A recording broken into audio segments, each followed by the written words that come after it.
네, 미국장 조금 전에 마감됐습니다. 미국의 3대 지수 일제히 1%대의 낙폭을 기록하면서 마감 짓는 모습입니다. 출발은 강보합이었는데요.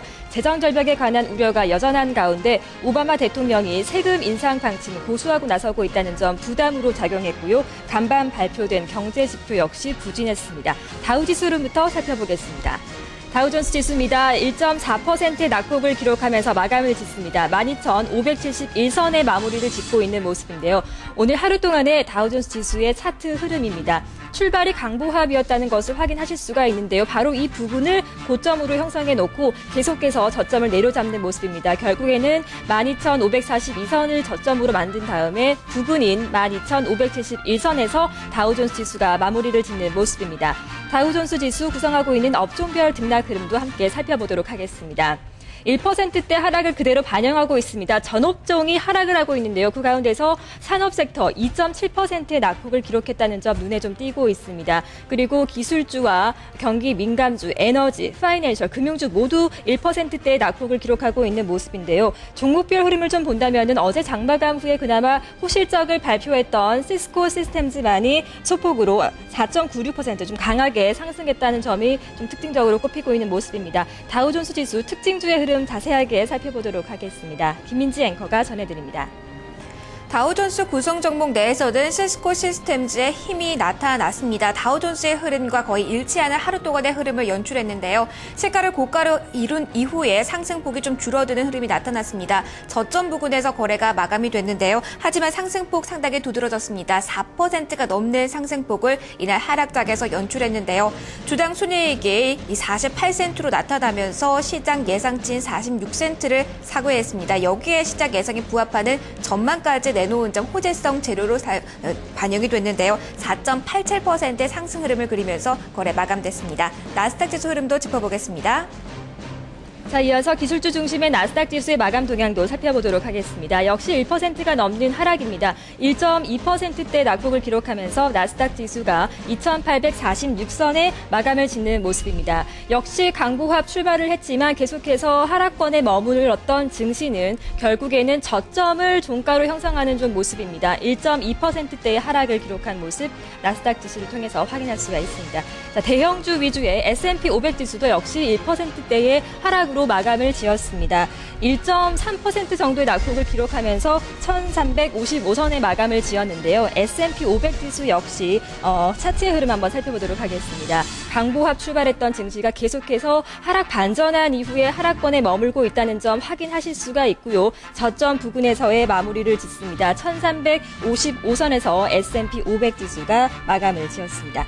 자, 이어서 앞서 마감한 유럽장으로 한번 넘어가 보도록 하겠습니다. 유럽 시장도 일제히 하락으로 마감을 했습니다. 9월에 유로존 산업생산 지수가 2.5% 하락한 것으로 집계가 되면서 3년 내 최악의 좀 실적을 발표했고요. 그리스 경제가 긴축의 여파로 17분기 연속의 마이너스 성장률을 기록했다는 점 좀 암울하게 전해지고 있습니다. 먼저 영국의 푸츠백 지수의 흐름부터 살펴보도록 하겠습니다. 푸츠백 지수 1.11%의 하락으로 마감을 지었습니다. 5,722선에서 마감을 짓는 모습인데요. 장중 내내 하락권에 좀 머물러 있는 모습이었습니다. 하락권에서 횡보하던 증시가 결국에는 5,722선에서 마감을 짓는 모습이었는데요. 영국장의 업종별 등락 흐름 함께 살펴보시겠습니다. 자, 업종별 등락입니다. 거의 대부분의 업종이 하락한 가운데 그나마 유틸리티 업종과 기술주가 조금 선방해주는 모습이었고요. 기초 소재 섹터가 앞서 보셨던 다우존스 지수와 비슷하네요. 2%가 넘는 하락폭을 기록한 모습입니다. 영국 증시의 특징적인 종목에 어떤 게 있었을까요? 김민지 앵커가 전해드립니다. 영국 증시 내에서 특징적인 종목으로 소매주인 세인스버리를 꼽아봤습니다. 슈퍼마켓 체인인데요. 테스코와 막센스펜서를 이어서 3위에 올라와 있는 업체입니다. 실적이 이날 발표되는데요. 상당히 좋았습니다. 호실적을 발표했지만 이런 실적이란 재료가 약세장 쪽에서 힘을 발휘하지 못했다는 점 주의 깊게 보셔야겠습니다. 세인스버리 이날 2% 넘는 하락폭을 기록하면서 거래를 마감했습니다. 나머지 유럽 증시 흐름도 확인해 주시죠. 자, 이어서 독일의 닥스 지수의 흐름도 함께 살펴보겠습니다. 독일 지수 역시 하락으로 마감을 지었습니다. 1% 조금 못 되는 정도인데요. 0.94%의 하락으로 7,101선에서 독일의 닥스 지수가 마감을 짓습니다. 역시 장중 거의 모든 시간 내내 하락권에 머물렀습니다. 결국에는 상승폭 키워내지 못했고요. 0.94%의 하락으로 닥스 지수 역시 하락으로 마감 짓는 모습 확인하고 있습니다.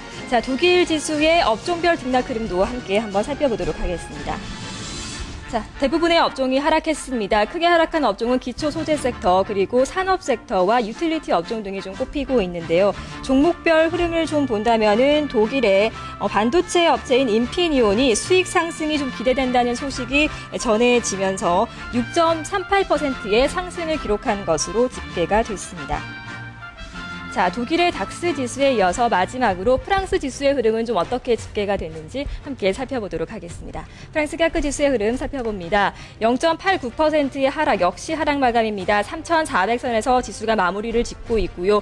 장 개장 이후에 잠깐 상승권에 머물렀던 증시, 장중 내내 거의 대부분 시간 동안은 하락권에 머무는 모습이었습니다. 장중 저점이 3,394선이었는데요. 종가는 3,400선으로 마무리를 짓는 모습입니다. 자, 프랑스 CAC 지수의 업종별 흐름도 함께 살펴보겠습니다. 자, 대부분의 업종이 하락했습니다. 그나마 통신 업종이 조금 선방해주는 모습이었습니다. 통신 업종이 1.24% 상승을 했고요. 경기 민감주가 1.2%의 하락, 그리고 산업 섹터와 금융주, 기술주가 대체적으로 좀 부진한 모습을 기록하면서 장을 마감짓는 모습이었습니다. 미국과 유럽장 마감에 이어서 이번에는 상품시장 마감 동향까지 함께 살펴보겠습니다. 먼저 달러 인덱스 0.07% 하락이고요. 미국채 10년물은 동결되는 모습이었습니다. 자, 이어서 유가의 흐름도 살펴보도록 하겠습니다. 자, WTI와 브렌트유가 일제히 상승했습니다. WTI가 1.1% 올랐고요. 브렌트유는 1.09% 상승으로 마감 짓는 모습이었습니다. 마지막으로 금값 동향 살펴봅니다.